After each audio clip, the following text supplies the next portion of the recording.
What's up, everybody? Welcome back to the Men of the Kingdom podcast. My name is Kyle. It's my co-host, Aaron. If you're new to the channel, we want to say welcome back. And if you're one of our returning viewers, we want to say thank you for coming back and supporting the channel and tuning in for what we have to say. And purpose of all this is simple. We want to help men live successful lives according to God's design.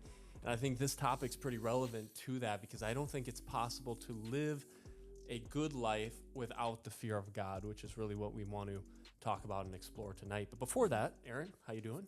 Doing great. It's good to be back on here. Missed our loyal audience. I don't think we've lost too many subscribers, even though we've been kind of going rogue, but no, it's awesome. Always great to be back. I'm excited. This is a topic that I think is super important. And yeah, especially if you've never really heard content around this, I think it's kind of like a spooky or like uncharted territory of fear of the Lord. I don't really want to get into that. But yeah, I'm excited. But what about you, man? How's everything? How's 2026? It's good. It's been a crazy start to the year. Depending when you guys actually watch this, no doubt. Living in Minnesota, there's always feels like lately something in the news and something to talk about. And I think this topic's relevant for that because there's so many things that happen in our life in a given day, a year, and whatnot. And I think a lot of us, we just want to live well with the time we're given. And so we have some things we want to talk about. But before that, I'm just going to give SparkNotes version as quick as I can. And maybe for context for you guys watching, not too long ago, I had volunteered to do the devotional at a men's group I'm a part of. And for some reason, I just felt like God was putting on my heart. And there was this constant theme, whether I was reading the word, listening to videos of the fear of the Lord, the fear of the Lord.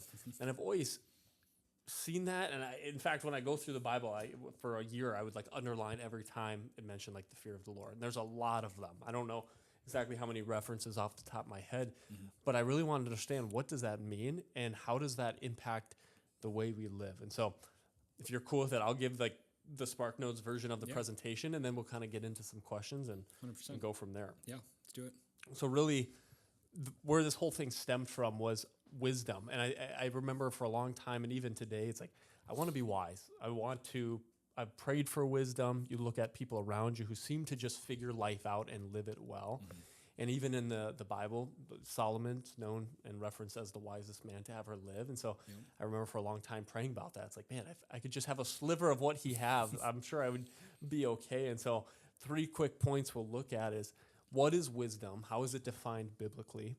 2, where does wisdom actually come from? And then 3 is, how is wisdom actually won? Or in other words, how do we get it for ourselves in our lives? How do we grasp it? So 2 quick definitions that I think are helpful.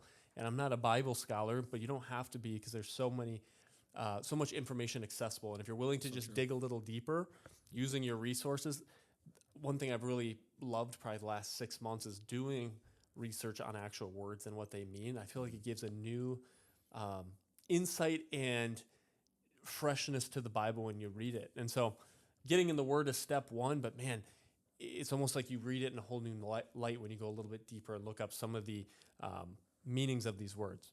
So quick 2 definitions. One is from the Old Testament of the word wisdom.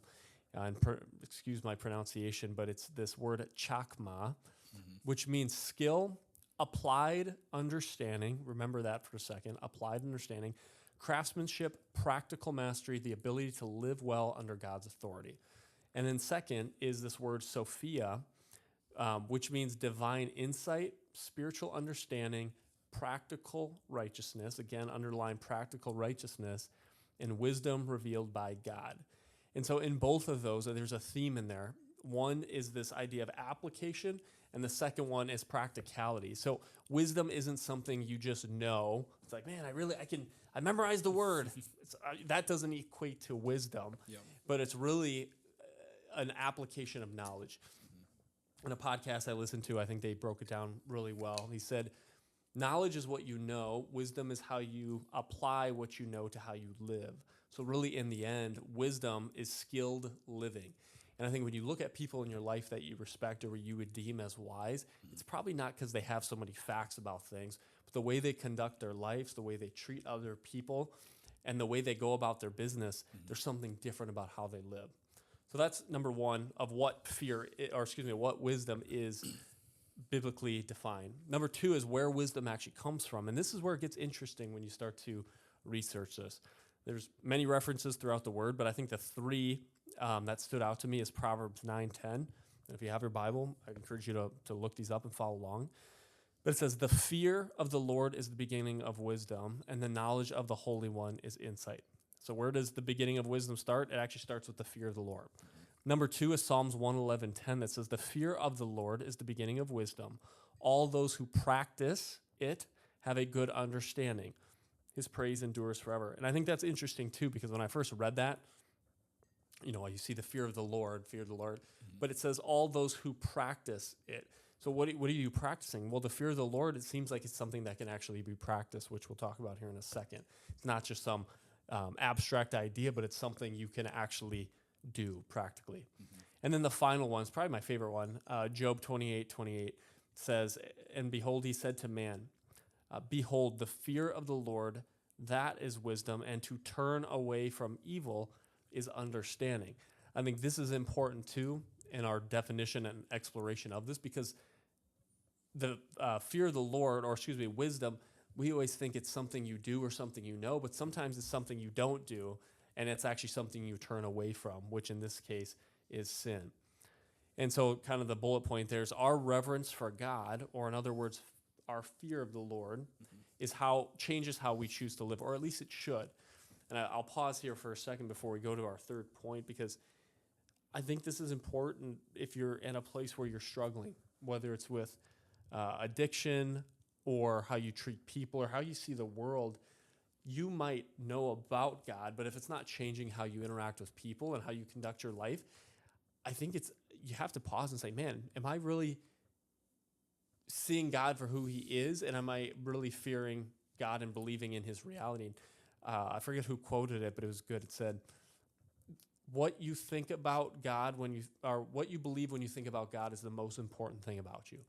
And so what you think about God is the most important thing about you, because that's what will determine how you live and act. If you just think, well, God's this man I've learned about, I grew up in the church, and that's where it ends, of course that's not going to impact the way you live. You probably don't believe that he's real and walking with you and who he says he is. So last piece, and then I'll stop talking here and go to you, Aaron. But I think this is great. You're cooking. Where it all ties together is, how is wisdom actually won? And I think the key to this, and there's some context to the verse, the chapter 90 of Psalms was actually written by Moses. And again, pulling some of this from that podcast, he said Moses probably conducted the most funerals out of anyone to ever live, because he was leading the Israelites. They're out in the wilderness. People are dying. So this man's used to death, and he's been around it. And during this chapter, what he writes in verse 12 says, "So teach us to number our days, that we may get a heart of wisdom." And so it's this idea that when you actually stop for a second, we're young guys, low 30s, upper 20s, it feels like your whole life's ahead of you, and death doesn't really seem like a reality at this phase. But I look back, and it wasn't that long ago. It literally feels like a snap where I'm like, I remember my sister turning 21 and how big of and she's 5-6 years older than me, and I remember just like, man, 20s, in your 20s already. It's like we're now in our 30s, and so life goes quick. And you hear this all the time of how quick life goes. You hear it from your parents or people who are older than you, but it really does happen quick.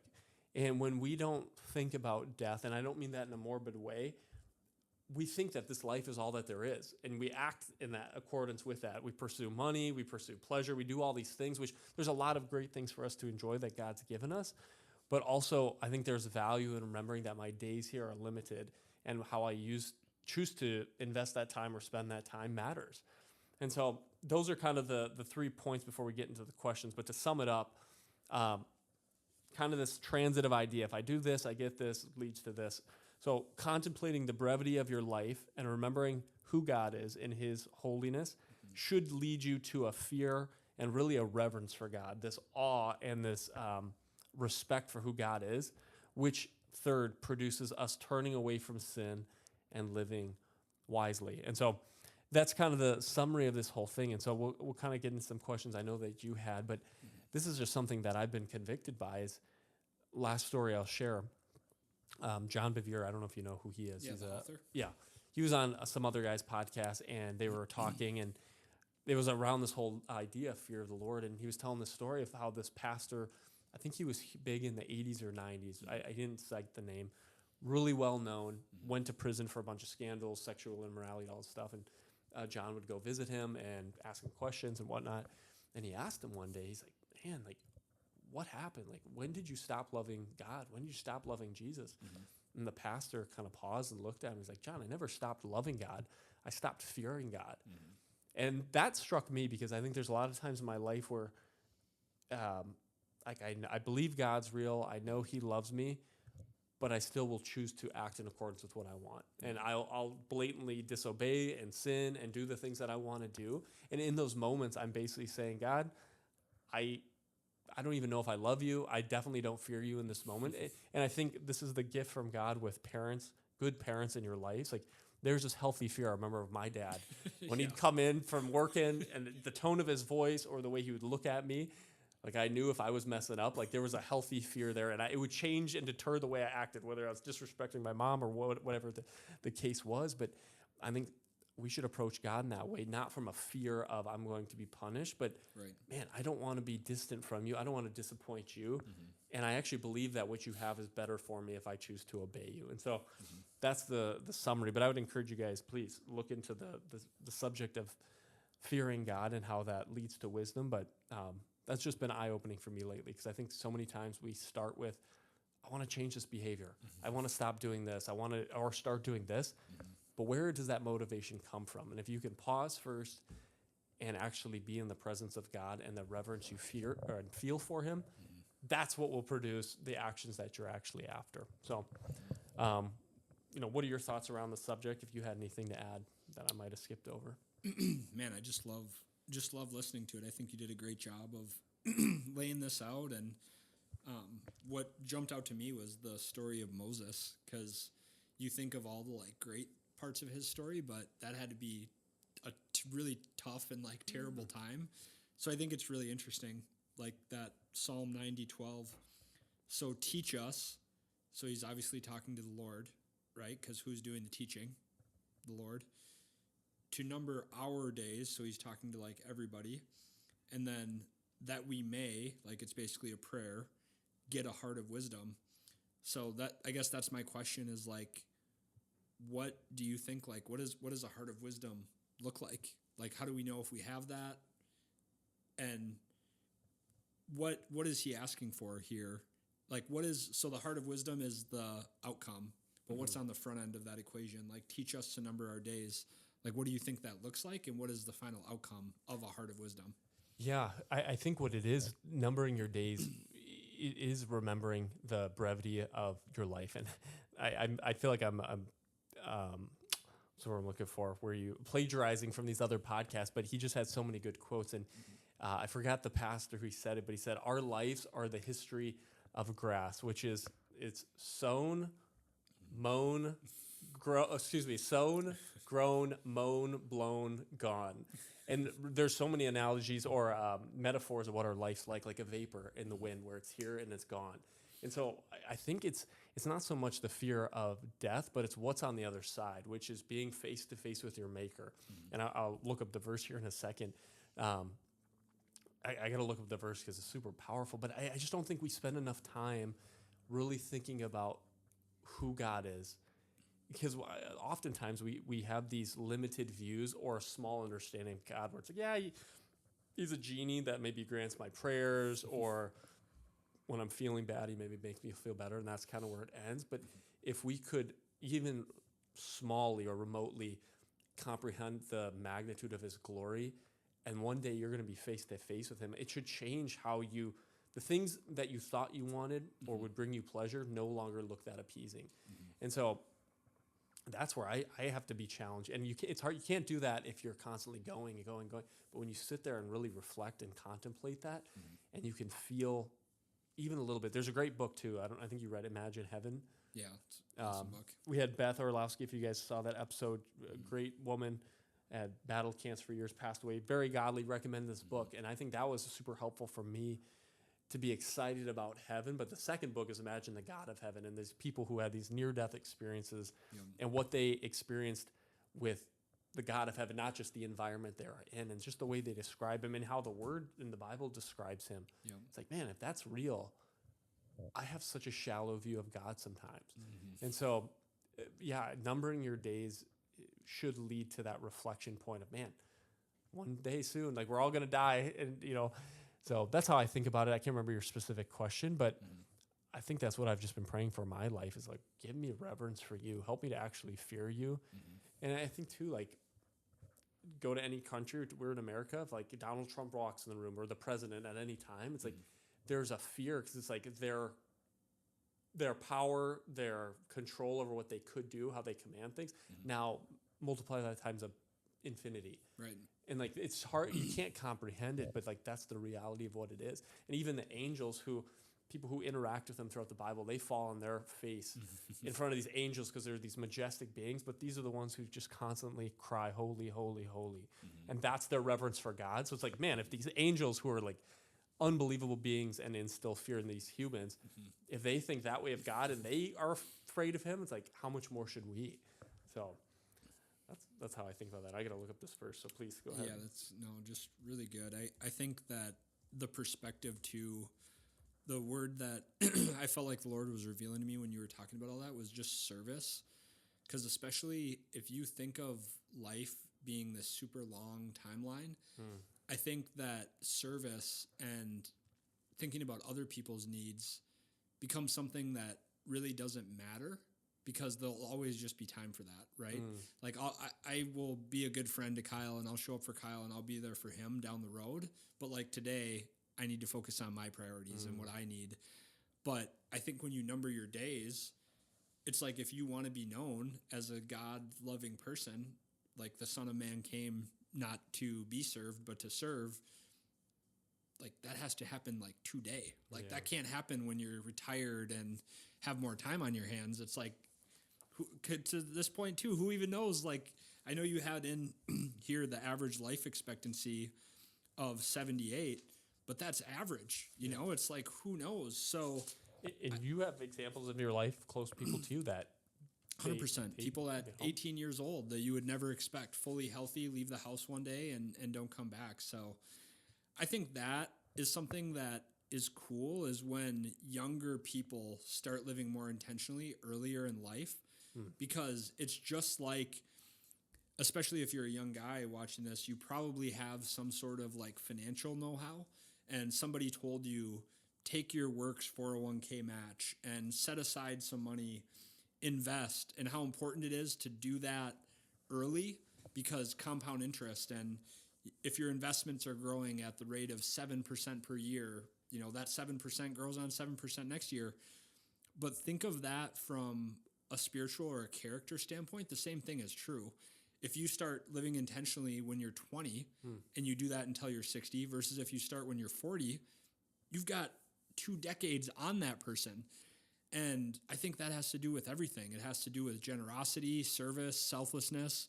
Like so often there's this myth of like, you have to be a certain age before you can start living, before you can start giving other people money or serve other people. It's like, no, I'm of the age where my grandparents should be serving me. It's like, no, you could be 25 and you can be serving other people. Like, it doesn't always have to be your parents, your uncles, your relatives who are selfless. Like, you can be, and especially if you're watching this too, I think this is something that you and I share a heart for is like, we want to be that man for our family. Like, the generation changing, like, everything flows through me. And bro, like that doesn't happen when you're 50. Like you might not even make it to 50. Like you got to be showing up like that way, like right now, like today. So that was what was coming to mind. I love that Psalm 90:12. And then the only other thing I was going to say too is you mentioned Proverbs in the Where Wisdom Comes From section. And we'll get into some of the practical takeaways, but here's one for now. If you're watching this and you say, hey, I want wisdom, I think all men should. Where should I get that? Where can I get that? For me, reading a daily proverb, like no matter how busy I get, that's always my default of if I only have 2 minutes, I will read a proverb. And it's perfect because there's 31 proverbs, there's 31 days in the longest month. So there's always a proverb for any day of the month that you might be in. If you're looking for a simple way to get wisdom, Proverbs is known as the book of wisdom. So I love that you reference that. Yeah. And going back to it, like wisdom is practical. And as you go through Proverbs, which I agree is known as the book of wisdom, like the things that are given and said, advised, I should say, like it's practical things, like not walking in the way of sinners, like it's things you do. It's not, hey, Not here's a even about, fact. It's not even about like, yeah, that was what it blew my mind when I read it. When I read Proverbs cover to cover, that was when the Bible came to life for me, because it was talking about relationships, like which type of women to pursue. Yeah. It was talking about like partying with your boys. Like it was like, whoa, this is like real. This isn't like, I'm not reading the Chronicles, the lineage of like a bunch of names I can't pronounce. This is like, Yeah. it knows what I'm doing today. Like it knows my plans for the weekend. It knows what I'm doing with my money. You know, it's like, it's not some far out there thing. It's like, whoa, this is, so yeah, if you've ever been somebody who you sit in church and you're wondering why you're there, or you've read scripture, it's like, read Proverbs, man. Like that is, And apply I it. always tell people, Kyle knows, like I'm the biggest reader you will find. Like any book you name, I've got it. The first time I read the Bible cover to cover, but especially Proverbs 1 to 31, and these are short, like they take 2 minutes to read some of them. After I read that cover to cover, like especially the book of Proverbs specifically, no book has ever hit the same. Like no business book, no self-help book, because it's in there, man. Like all the books you read, like it's all spin-offs of that stuff. Yeah. And the guy who the Proverbs are mostly about, Solomon, or who wrote a lot of them, he also wrote the book of Ecclesiastes, and one of the things he says in there is nothing is new under the sun. So like this dude prayed for wisdom, the Lord gave it to him abundantly, and now for the next 2,000 years after that, people have been just rewriting books about stuff that he wrote about. Yeah. So like go to the original source, go read Proverbs, and you'll be shocked. And any book you ever read after that, you'll say, where have I heard of this before? And it always comes back to God's word, which is cool. That's cool. And not to go back to it, but this is a great verse for anyone listening to meditate on. It's actually back in Exodus 33, and I'll just read this and just kind of put yourself in Moses' shoes. Put your shoes on Moses. Put your shoes on Moses, however you want to do it. And it's starting in verse 17, it says, "And the Lord said to Moses, 'This very thing that you have spoken I will do, for you have found favor in my sight, and I know you by name.'" And then here, so Moses said, "Please show me your glory." And he said, so God's saying back to him, "I will make all my goodness pass before you and will proclaim before you my name, the Lord. And I will be gracious to whom I will be gracious, and I will show mercy on whom I will show mercy. But," he said, "you cannot see my face, for man shall not see me and live." And the Lord said, "Behold, there is a place by me where you shall stand on the rock. And while my glory passes by, I will put you in the cleft of the rock," little place he can be protected. And he says, "I will cover you with my hand until I have passed by. Then I will take away my hand, and you shall see my back, but my face shall not be seen." And like, if you just imagine what that picture's got to be like, God hiding in this rock, and I can just imagine this like glorious light, and he can't see it, just passing by, and God's shielding him from seeing him. But why can't he see him? Because he's too holy, and says, "You will not live if you see me." And so that goes back to the fear of the God too, of just like, man, like one, recognizing I am not you. We're called sons of God, and we're made in the image of God, but I am so unlike you in terms of how I conduct my life, how I treat people, how I see things. Like until we're face to face with him, that's how it'll always be. But man, like what an amazing experience if you're Moses. So, but yeah, going back to the Proverbs piece, if you read a Proverbs per day and applied each thing you learn, like people would look at you and say, "Man, this guy is wise." 100%. And so I just want to keep instilling that for myself too. Like wisdom is not something you learn about; it's something you actually do and apply. Totally. And so that's a challenge. And that makes sense why Proverbs is called the book of wisdom, right? Because Yeah. it checks out. It's not. Again, I'm telling you, if you have not read, sit down today, whatever day it is, just pop open Proverbs and fact check me. Like there will be something in there that is relevant to what is going on right now. Which, as kind of a closing question, Kyle, I would love to get your perspective on, and just kind of kick this around, is what do you think are the most important areas specifically for men, like purpose for our show, help men live successful lives according to God's design? So this question nestles under that. What are the most important areas for men to have wisdom, do you think?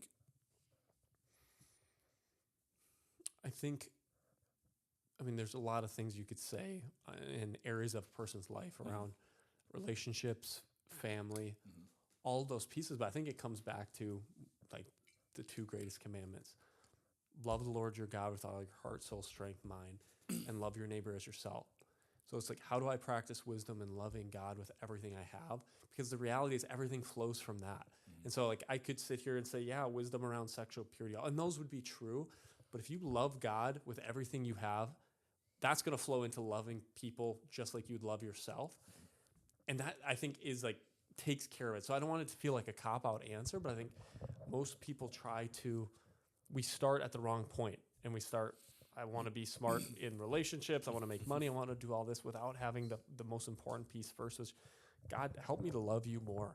Sometimes I find myself praying that. It's like, God, like, I don't even know if my heart's in the right place. Help me just to love you more. Like, help me love you. And so I think that's interesting. Like, if you think in a human context, like if you were to ask Sammy, like, Sammy, I don't know, my heart feels distant from you. Help me to love you. Like, it'd be a weird thing to maybe ask her, but I think God knows our hearts. And he says that, like, he knows our hearts. And so I think those are probably the first two things I'd say is like, get your heart right with God. That's like the most foundational, because to your point earlier, you know, we all pray that we live to 80, 90 years old. It's not guaranteed. And so there's peace in that, knowing that God's will is sovereign and nobody's taken too soon. It's not like God is surprised, but we don't know what that time is. And that should also, and I think that's a gift from God too, where it's like, if we knew that we would live till 90, much more complacent would we be today? It's like, Right. you know, I got 60 years versus nothing's guaranteed. Your life is short. How are you going to choose to live those minutes? And so That's a good word. maybe not a specific answer, but I think for a lot of guys, including myself at times, like just start with God. Like everything else solves itself and figures itself out. And so I think that's maybe what I would say. Maybe broad, but important. So what about you to close out our time here? I don't think I'm gonna one up that answer. Man, I think just understanding God's character, understand the way that the Lord uniquely made you. I think those are two great places to start. I think if you don't know yourself as a man, like if you don't know the way God uniquely made you, I think you'll try to live in a way that is like how God made somebody else to live. But if you do that on top of what you just said, I think you're going to be in a pretty good spot, man. So last thing I'll say, if I can, to close, Mm-hmm.